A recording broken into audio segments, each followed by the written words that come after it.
que cette main puisse te faciliter d'atteindre ta destinée. Amen. Que Dieu puisse ouvrir sa main sur toi, sur ta destinée, pour que ta destinée puisse vivre sa vie. Alléluia. Elle me comprend. Voilà. Troisième des choses, il nous faut être saisi par l'Esprit de Dieu. Il nous faut être saisi par l'Esprit de Dieu. Amen. Il nous faut être saisi par l'Esprit de Dieu. La Bible dit, l'Esprit de l'Éternel te saisira. Tu prophétiseras avec eux et tu seras changé à un autre homme. Amen. Vous voyez, l'Esprit de Dieu te saisira. Tu prophétiseras avec eux et tu seras changé à une autre personne. Donc, le mot là, saisir, j'avais déjà dit, le mot là, saisir veut dire prendre quelqu'un et l'amener dans la dimension où il doit être. Prendre quelqu'un par force et de le amener dans la dimension, dans le niveau où il doit être. Amen. Donc, le mot saisir veut dire prendre quelqu'un selon la Bible. Je ne parle pas de dictionnaire français. Ici, je parle selon la Bible. Le mot saisir là, dans ce verset-là, veut dire prendre quelqu'un par force et l'amener dans la dimension ou dans le niveau où il doit être. Alors, quand la Bible dit que l'Esprit de l'Éternel te saisira, cela veut dire l'Esprit de l'Éternel va te prendre par force et de t'amener dans le niveau ou la dimension où tu dois être. Alléluia. Donc, aujourd'hui, là, le Saint-Esprit va te saisir pour t'amener dans les dimensions où tu dois être. Aujourd'hui, l'Esprit va te saisir pour t'amener dans les niveaux où tu dois avoir. Alléluia. Est-ce que je prophétise sur quelqu'un? Tu ne me donnes pas un amen glorieux. Je disais que le Saint-Esprit va te saisir pour t'amener dans les dimensions où tu dois être. Je disais que le Saint-Esprit va te saisir pour t'amener dans les niveaux où tu dois être. Au nom de...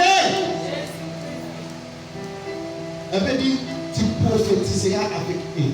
Quand l'Esprit de Dieu saisit ta destinée, quand l'Esprit de Dieu saisit ta vie, bien-aimé, tu feras des choses clairement dans ta destinée. Tu seras plus surpris. Alléluia. Tu seras plus surpris. Parce que la Bible dit, l'Esprit de l'Éternel te saisira et tu prophétiseras avec eux. Donc tu vas devenir voyant. Tu seras plus surpris par rapport à des choses qui vont venir dans ta destinée. Si le diable met un piège aujourd'hui devant ta destinée, tu le sauras. Pourquoi? Parce que l'Esprit de Dieu t'a saisi. Amen. Mais si l'Esprit de Dieu ne t'a pas saisi, tu seras toujours surpris par rapport aux choses que le diable va te présenter. Si l'Esprit de Dieu n'est pas sur toi, tu seras toujours surpris. L'une des meilleures promesses que le Seigneur nous a promis dans le livre de Psaume chapitre 89, la Bible dit ceci: l'ennemi ne les surprendra pas. Amen. Mais si les ennemis te surprennent toujours, c'est parce que le Saint-Esprit n'est pas sur toi. Il faut que l'Esprit de Dieu te saisisse afin que l'ennemi ne les surprenne plus. Si les démons ou les sorciers de ta famille placent toujours des pièges sur ta route et ta destinée, il faut que toi tu commences à les voir. Amen. Ce matin, le piège à l'anzela au sauter, c'est là. Ce matin, piège dans telle route au sauter avant les choses. Et voyez, pourquoi tu es en train de s'échapper dans ma piège en haut? C'est à cause de cet esprit qui est sur toi. Amen. Le Saint-Esprit va te sauver. Le Saint-Esprit va te révéler toujours ce que tu dois faire. Amen. Le Saint-Esprit va nous créer toujours. On sera toujours un moyen mieux pour sauver ta destinée. Amen. Il faut que le Seigneur te saisisse au nom de Jésus. Et la Bible dit, on va prophétiser quand la Bible dit encore que tu seras changé à un autre homme. Donc quand le Saint-Esprit te saisit, à mon révélon quand tu la piège dans le monde, à mon révélon quand tu la route de ta destinée, mais il va aussi faire quoi? Il va te changer. Amen. Il va te transformer à une autre personne. Donc, troisième principe ici, le Saint-Esprit, qu'est-ce qu'il fait dans nos vies? Il nous transforme à une autre personne. Par exemple, si ta destinée, les gens, par exemple les sorciers, voulaient que ta destinée puisse échouer. Par exemple, on avait envoyé par tes papas, par tes parents plutôt, on a envoyé devant toi un homme sorcier pour t'épouser. Et ils ont insisté, tu dois épouser cet homme. Et tu as aussi épousé cet homme. Après un certain temps, tu as appris que ce n'est pas lui. Amen. C'est l'esprit a révélé que ce n'est pas lui, il est sorcier. Mais tu as déjà épousé. Qu'est-ce que tu dois faire? Les Saint-Esprit là qui t'a révélé, il va aussi te transformer. Qu'est-ce qu'il fera? Quand il t'a révélé, il a créé un moyen de séparation déjà avec lui. Quand tu te sépares avec cet homme sorcier, du coup, est-ce que ce sorcier-là, il a rien fait dans ta vie? Il a fait beaucoup de choses. Amen. C'est-à-dire, peut-être qu'il a sorcelé aussi. Il a aussi enfouté ta vie. Il a aussi bloqué tes ouvertures. Il a bloqué ta destinée parce que tu es épousé sorcier. Amen, amen.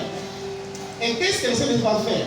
Comme il vient te révéler que ce n'est pas lui, tu t'es séparé avec lui par rapport à la révélation du Saint-Esprit, il va maintenant te transformer. Amen. Il va commencer à te restaurer. C'est ça. Donc, ce que les sorciers-là avaient fait dans ta vie, comme s'il t'avait ensorcelé. Lui, maintenant, le Saint-Esprit, après avoir créé la séparation avec lui, il va maintenant te restaurer. Amen. Il va maintenant te réparer. Il va maintenant te transformer à une autre personne.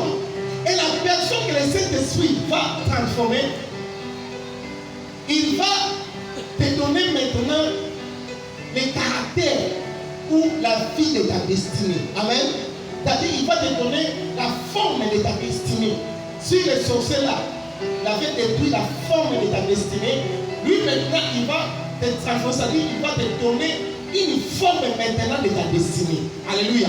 Il va réparer ta forme. Amen. Il va réparer ce que tu devais être. Alléluia. Est-ce que moi je comprends là? À réparer vraiment le règne au fond ça. Dans la zone initiale, dans l'état initial. Tiens la parole à l'essai dans le nom de Jésus. Que les Saint-Esprit, en son dans l'état initial, tu es capable de le faire. Il faut croire en ces choses. Amen.